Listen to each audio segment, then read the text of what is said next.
nous parlons du leader de 360 degrés, qui est en fait le leader du milieu. Donc, c'est le leader du milieu d'une organisation, d'une structure. Et c'est ce leader-là qui est appelé le leader de 360 degrés. Il n'est pas le leader du sommet. Donc, il n'est pas le PDG. Il n'est pas le président fondateur. Il n'est pas le directeur général. Il n'est pas le porteur de vision. Vous comprenez très bien. Ce n'est pas du tout un Moïse. Et donc, c'est ce leader-là du milieu de l'organisation, comme un Jéthro. Et ce leader-là qu'on appelle le leader de 360 degrés. Comme un peu Joseph. Joseph n'est pas Pharaon. Vous comprenez très bien. Mais il est un leader de 360 degrés parce qu'il a une place au sein, n'est-ce pas, de l'organisation. Et donc, nous parlons des mythes de diriger à partir du milieu d'une organisation. Lorsqu'on parle de mythes, on parle de fausses conceptions, des raisonnements qu'on a. Le verset que nous accueille est Genèse 41, le verset 33. Maintenant que Pharaon choisisse un homme intelligent et sage et qu'il le mette à la table du pays d'Égypte. Dans ce livre, le leader de 360 degrés, le docteur John Colin Maxwell affirme que 99% de tous les leaders ne viennent pas du sommet, mais du milieu d'une organisation.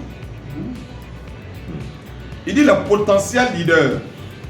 Les 99% des leaders ne viennent pas du sommet, mais du milieu d'une organisation. Alors pourquoi? Il dit, vous n'avez pas besoin d'être le pasteur principal ou le directeur général pour diriger avec efficacité. Le leadership, ce n'est rien d'autre que l'influence. Pas plus, pas moins. Vous comprenez? Et on n'a pas besoin d'être le titulaire pour pouvoir influencer. On n'a pas besoin d'être le directeur général pour influencer. On n'a pas besoin d'être le pasteur principal pour influencer. On n'a pas besoin d'être le président fondateur pour influencer. Est-ce que ça va? Vous pouvez même apprendre à faire de l'impact à travers votre leadership. Si vous vous référez à quelqu'un qui n'est pas un leader efficace, quelle est la clé? Apprenez à développer votre influence partout où vous êtes dans l'organisation ou dans le ministère en devenant un leader de 360 degrés. Donc, votre leadership va s'affirmer. Votre leadership va se révéler lorsque vous allez vous retrouver au sein d'une organisation travaillant avec un leader de peur efficace. Est-ce que ça va? Donc, retenez qu'on est leader, mais notre leadership se révèle face à une difficulté, face à un besoin. Est-ce que ça va? On est leader. On est leader parce que Dieu dit faisons l'homme à notre image. Oh, Dieu est leader. Donc lorsque Dieu dit faisons l'homme, Dieu injecte l'ADN du leadership en l'homme. Donc il conçoit l'homme en tant que leader. Mais le leadership de l'homme se révèle face à un besoin. Donc si un besoin se présente et que vous fuyez le besoin, vous ne saurez pas si vous avez en vous le potentiel d'un leader. Parce que c'est le besoin qui révèle votre leadership. C'est le besoin qui a révélé le leadership de Joseph. Qu'il savait que Joseph avait la capacité de diriger un pays. Exemple. C'est le besoin qui a révélé cette capacité de Joseph à conduire, n'est-ce pas, un pays. Donc, face aux besoins, priez le Seigneur pour que Dieu vous révèle la solution qu'il faut. Et c'est là que l'homme découvre que, ah, mais toi tu es un leader, c'est toi qu'on a besoin. On a besoin de toi pour diriger l'entreprise. Parce que cette entreprise a été confrontée à une difficulté, à une crise financière. Et ton leadership apporte une solution. Est-ce que ça va? Vous apprenez à appliquer votre leadership en influençant vos leaders, en dirigeant vos collègues et en dirigeant vos subordonnés. Wow!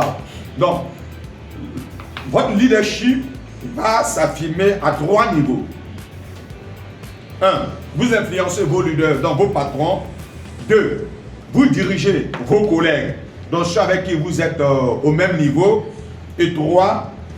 Vous dirigez vos subordonnés, donc ceux qui sont en dessous de vous. Donc nous allons apprendre lors de cette formation comment travailler avec son patron, comment travailler avec ses collègues et comment travailler avec ceux qui sont en dessous de nous, donc de nos subordonnés. On va dire de nos petits. Est-ce que ça va? Ça va chez tout le monde? Dans les 10 leçons à venir, nous allons étudier les principes qui vous aideront à conduire avec efficacité de là où vous serez situé dans le ministère ou dans l'organisation. Premièrement, jetez un coup d'œil sur certains des mythes. J'ai dit mythes, ce sont de fausses conceptions. Ce sont de faux raisonnements. N'est-ce pas? Selon lesquels beaucoup de gens n'ont pas cette capacité, cette possibilité-là de diriger parce qu'ils ne sont pas le leader du sommet. Donc le mythe de la position. Le mythe de la position. Je ne peux conduire si je ne suis pas à la tête. Je ne peux pas conduire parce que ce n'est pas moi qui suis à la tête. Ça va? Donc, c'est la première fausse conception. C'est le premier faux raisonnement qui existe. Moi, je ne peux pas conduire. Moi, je ne peux rien faire. Et c'est moi qui suis le pasteur. C'est pas moi le pasteur. Allez voir le pasteur. C'est lui que Dieu a établi. C'est lui que Dieu a oint. C'est lui que Dieu a oint. Ce n'est pas moi. Ancien. De moment donné qu'on commence à raisonner de cette manière, nous avons échoué au premier étape. À la première étape. Est-ce que ça va? Nous avons échoué à la première étape. La première fausse conception au sujet du leadership est de croire que le leadership vient simplement si on a une position ou un titre. C'est la première fausse conception. On croit que le leadership vient. Or, le leadership, c'est l'art de diriger. Donc, retenez cela. Le leadership, c'est l'art de diriger, la capacité de conduire, de mener des personnes d'un point A à un point B. Donc, c'est ça le leadership. De là à là. Et nous disons que comme je ne suis pas en position de leader, en position de pilote, donc je ne peux pas conduire, je ne peux pas influencer. Ça, c'est la première mauvaise conception. Rien ne peut être plus loin de la vérité. Une place au sommet ne fera pas de quelqu'un un leader. Wow. Être sur le fauteuil principal ne veut pas dire que tu es un leader. Être à la tête d'une organisation ne veut pas dire que tu es un leader. Être à la tête d'une nation ne veut pas dire que tu es un leader. C'est moi le leader. Oui. Non. Vous savez, la Bible dit que la grâce est trompeuse. Il y a des personnes par plus grâce qui occupent les positions élevées. C'est une grâce de Dieu. Dieu peut donner la grâce d'être un bâtisseur. Tu bâtis un temps. C'est une grâce. Mais il dit la grâce trompe. Tu as eu la grâce de bâtir. Mais tu n'as pas la mentalité d'un leader. Tu es dans les capacités d'influencer. Tu es dans les capacités de diriger. C'est là qu'intervient le leader de 360 degrés. Le leader du milieu. Vous savez, il y a des gens qui sont au sommet. Quand on voit, mais à la vérité, il y a un véritable lobbying qui s'opère en dessous de lui. Son discours, son agissement, ses décisions. C'est des gens en bas. Donc on va poursuivre. Ça va chez quelqu'un. Dans la 21 loi irréfutable sur le leadership, la loi de l'influence le mentionne bien. La vraie mesure du leadership, c'est l'influence. Rien de plus, rien de moins. Alors, on me posera la question de savoir, est-ce que vous influencez? Tu diras à ton époux, je suis le chef de la famille. Mais est-ce que tu influences la famille? Non, tu n'influences pas. Tu n'es pas un preneur de décision. Il est dit que le leader, c'est celui qui voit avant les autres. Donc, si ton époux voit avant toi, c'est elle qui est le leader et non toi. Là, ils sont en train de fouetter. Voilà, l'orgueil de quelqu'un là. Elle a déjà anticipé. Donc, retenez que la vraie mesure du leadership, c'est l'influence. Est-ce que ça va? Rien de plus, rien de moins. Une fois que les leaders potentiels apprennent la dynamique de comment développer leur influence, ils découvrent peu de temps après que la position a peu à faire avec le parfait leadership. influencer les gens est un problème de la disposition et non de la position. Influencer les gens est en rapport avec votre quoi?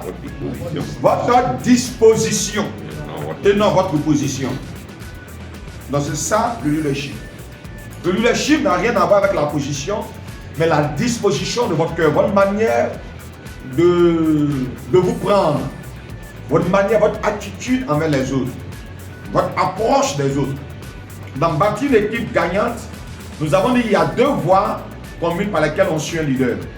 On te suit à cause de ton titre. On a dit c'est un leadership malsain. Ou on te suit, la deuxième voie, c'est quelle voie? À cause de ta personnalité. On dit c'est un leadership sain. Tu as une approche facile. Tu sais conduire. Tu sais mener face à un besoin, face à un problème. Tu as une bonne réaction. Tu as une bonne manière d'appréhender les situations qui se présentent au-devant de toi. Tu ne t'affolles pas lorsqu'on t'annonce une mauvaise nouvelle. Donc, tu es un leader. Parce que le leader n'a rien à voir avec la position, mais le leader est une question de disposition. Est-ce que ça va? Voyons le cas de Jéthro et de Moïse.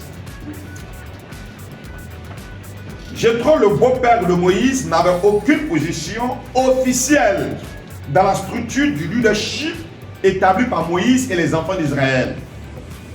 Lorsque Jéthro vit Moïse essayant de conduire plus d'1 million d'esclaves mécontents en marche, immédiatement il devient un leader d'influence majeur.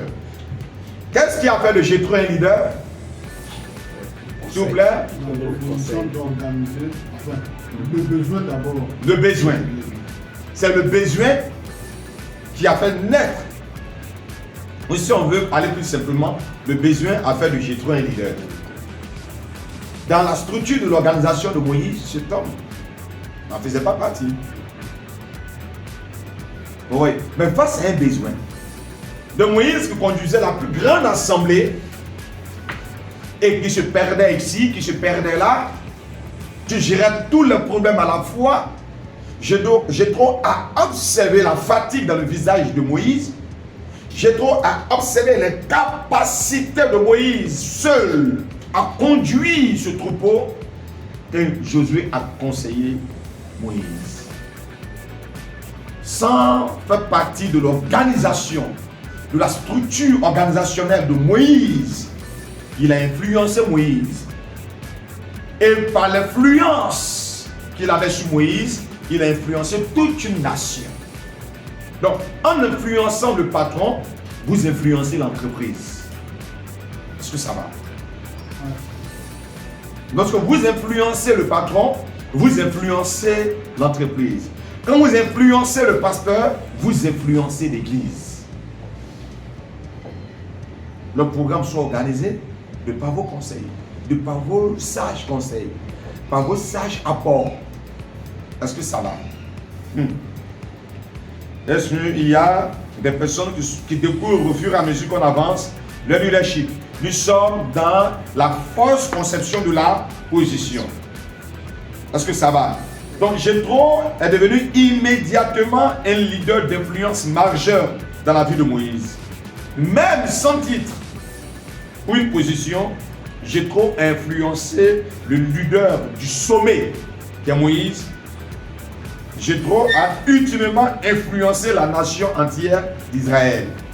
Est-ce que ça va? Donc, quelque chose de merveilleux va arriver à Moïse lorsqu'il va recevoir les sages conseils de Jéthro. Donc, Moïse va passer de la position de serviteur à la position de leader. Est-ce que ça va? Par le conseil de Jéthro. Au lieu de faire tout le jugement lui-même, il laissa d'autres leaders se joindre à lui et de diriger chacun selon le don qu'il possède. Donc, sur cette base-là, nous allons dire que Jéthro a amené Moïse à changer sa façon de voir les choses. Moïse s'est dit, je suis le seul compétent, le seul capable. Si je laisse ça, qui te pourra le faire? Si je leur confie ça, est-ce que nous serons en mesure de le faire? Vous comprenez? Donc il était un homme, c'est-à-dire qu'il était un homme dispersé. C'est comme un peu de l'eau que vous prenez un seau d'eau et vous ouvrez des bidons. Et vous lancez voilà cette eau-là. Rien ne va rentrer. Mais si vous prenez un entonnoir, c'est ça, c'est un entonnoir, n'est-ce pas? Et que vous installez, vous allez voir que vous allez faire un travail qui est mieux.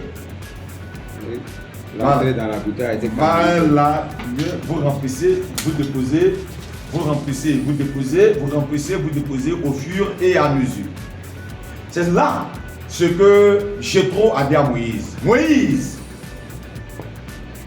il faut établir des personnes sur les différentes nations, les différentes tribus de moins qui existent, qui règlent les petits problèmes et que les grosses affaires qui dépassent leur capacité de gestion, les capacités d'administrer, que cela vienne vers toi. Moïse est devenu un leader efficace. Et voici un peu les changements, voilà, les changements qui ont eu lieu dans la vie de Moïse sur la base du conseil de Jéthro. 1. Il devient quoi? Un homme de prière. Il communique la vision. Il développe un plan d'action. Il sélectionne et entraîna les leaders. Il laissa faire le travail et il fit uniquement ce qu'il ne pouvait faire. Donc voici ce que Moïse est devenu. Voilà pour des conseils avisés de Jéthro. Moïse est devenu un homme de prière parce qu'il avait le temps de se consacrer maintenant à la prière. Donc il est devenu un homme qui communique maintenant la vision. Avant, c'était un homme qui non seulement portait la vision, mais ça l'occupait seul. Mais il était devenu maintenant un homme capable de communiquer la vision. Un homme qui développait un plan d'action. Il est devenu un homme qui forme et qui entraîne les leaders. Est-ce que ça va? Sur la base des conseils de Jéthro. Donc, et il laisse ceux qu'il a formés, il les laisse travailler, il les laisse faire. Et c'est ce que les autres ne pouvaient pas faire que lui, Moïse, il faisait. Est-ce que ça va? Donc ça, c'est la fausse conception sur la position.